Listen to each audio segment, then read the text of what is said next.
To inspect or replace the drive belt on your ACE 900, follow these steps. Place the transmission in park. Remove the 8 fasteners securing the outer clutch cover to the vehicle. Tilt the clutch cover back and remove from the rear of the vehicle. Inspect the clutch cover seal and replace if needed. Note the drive belt direction of rotation so it can be installed in the same direction. Insert the clutch spreader tool into the driven clutch and spread the clutch sheaves.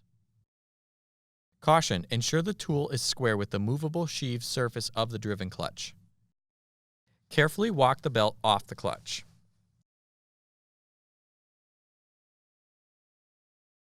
Inspect the belt for any fraying, hourglassing, loose cords, missing cogs, abrasions, burns, or damage and replace if needed. Clean out the inside of the clutch duct thoroughly.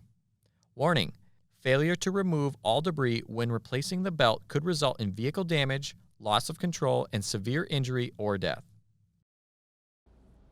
When reinstalling the belt, ensure the belt is installed in the same direction of travel. If replacing the belt, install so that the part number on the belt is facing outwards.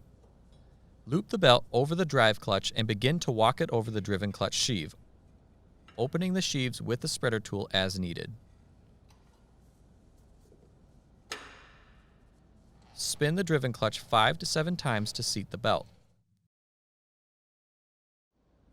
Install the outer clutch cover from the rear of the vehicle and pivot onto the inner clutch cover.